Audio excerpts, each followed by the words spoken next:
बिस्मिल्लाहिर्रहमानिर्रहीम अस्सलामु अलैकुम रहमतुल्लाह। आर्मी चीफ जनरल आसिम और शहबाज शरीफ दोनों पहुंचे यूएई के दौरे पर। दौरा तो खैर मुकम्मल हो गया है। वहाँ पर तकरीबन इन्होंने 24 से 48 घंटे स्टे किया और इस स्टे के दौरान जो सबसे अहम तरीन मुलाकात हुई है वो मुलाकात हुई है यूएई के सदर शेख ज़ायद अल नहयान के साथ। और शेख ज़ायद अल नहयान के साथ ये जो मुलाकात हुई है ये उस मुलाकात के बाद हुई जब वो पाकिस्तान के दौरे पर थे, पाकिस्तान के विज़िट पर आए हुए थे। और दौरे के दौरान हालांकि उनका ये प्राइवेट दौरा था। शेख ज़ायद अल नहयान वो तो यहाँ पर आते हैं शिकार वगैरह करने के लिए, वो तो प्राइवेट दौरे के ऊपर आते हैं। लेकिन शहबाज शरीफ और मरियम नवाज़ ने वहाँ पर पहुँच उनका जो प्राइवेट दौरा था उसको पकड़ के भी तबाह बर्बाद कर दिया और उनके प्राइवेट दौरे को कन्वर्ट कर दिया किसके अंदर, एक सरकारी दौरे के अंदर, क्योंकि उसकी तस्वीरें, सरकारी मुलाकातें, वो सब कुछ पब्लिक हो गया। तो 24 घंटे के अंदर अंदर उसने अपना दौरा वाइंड अप किया, इस हुकूमत को सख्त नाराज़गी का इजहार किया और वापस चले गए। तो उसके बाद ये पहली मुलाकात हुई शहबाज शरीफ की जनरल आसिम की, जिसके अंदर 3-4 बड़ी अहम तरीन बातें और पॉइंट्स डिस्कस किए गए हैं। एक तो है ये मामला, दूसरा ये कि अब पाकिस्तान के ऊपर इमरान खान के मतलब, इमरान खान की रिहाई और आज़ादी के मतलब मुसलसल प्रेशर ना सिर्फ यूएई से, सऊदी अरब से, चीन से, अमेरिका से मुसलसल आ रहा है। और ये जो प्रेशर आ रहा है उसकी वजह ये है कि पाकिस्तान में अब इन्वेस्टमेंट, सरमायाकारी बिल्कुल ख़त्म हो चुकी है, ज़ीरो हो चुकी है। फॉरेन रेमिटेंस बड़े कम हो चुके हैं और यहाँ पर जो तरक्की और खुशहाली के जाली दावे, जाली वादे, जाली इश्तिहारात चलाए जाते हैं, उनकी कोई हैसियत नहीं है, उनकी कोई औकात नहीं है। और ये सिर्फ जाली दावे वादे किए जाते हैं, उनकी कोई हकीकत नहीं है। तो इस तरह के जाली दावों और वादों से कुछ नहीं होना। हकीकत वही है कि अगर आपने अमली तौर पर कुछ काम किया, अमली तौर पर अगर आपने कोई प्रैक्टिकली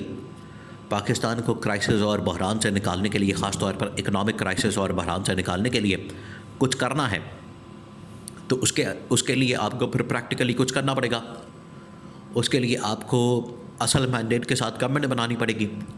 उसके लिए आपको मुल्क के अंदर इंसानी हुकूक को बहाल करना पड़ेगा, जमहूरियत को बहाल करना पड़ेगा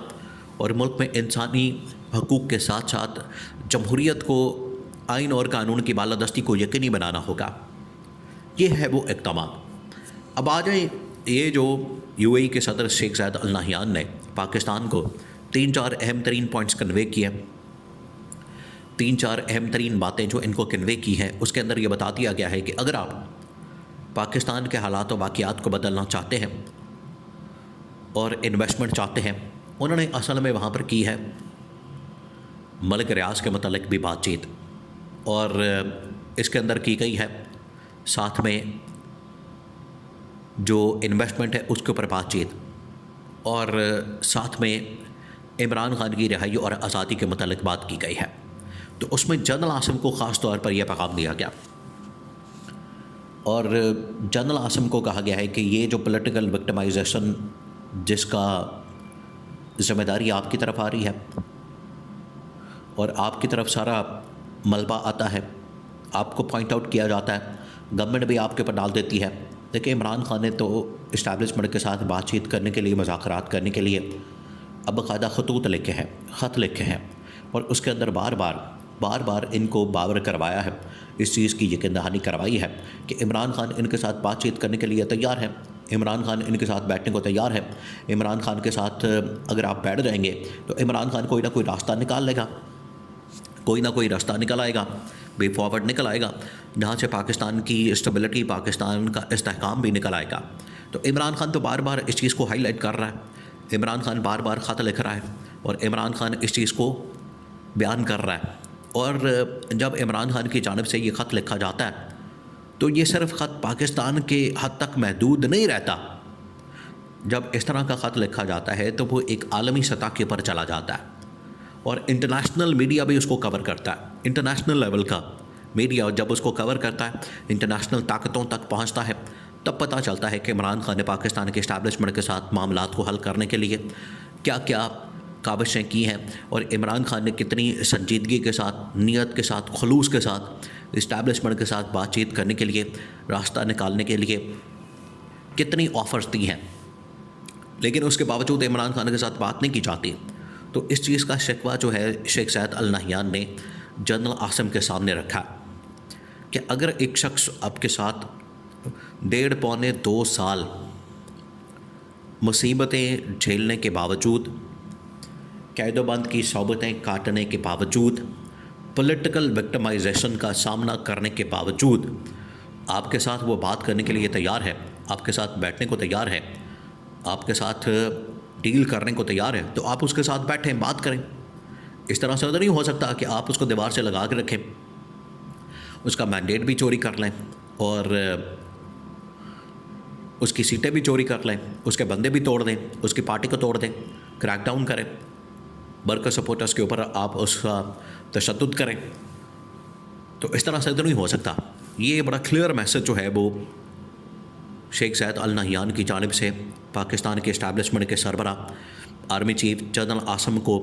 शेख सैयद अल नहयान की जानिब से पहुँचाई गई है। और ये तमाम की तमाम बातें इससे पहले,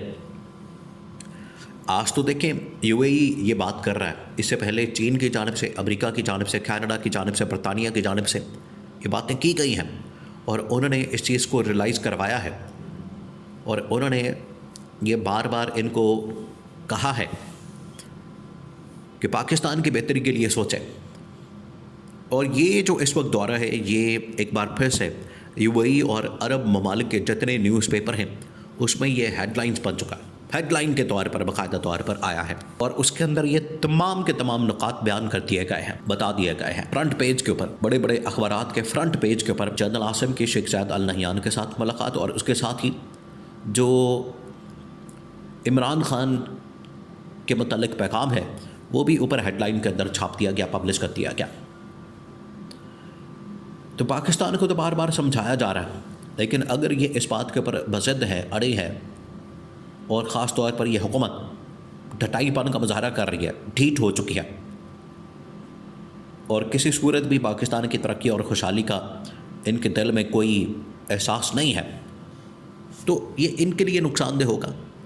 ज़्यादा से ज़्यादा महीना, 2 महीने,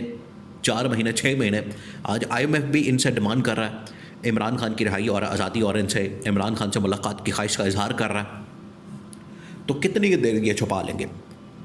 आखिरकार इनको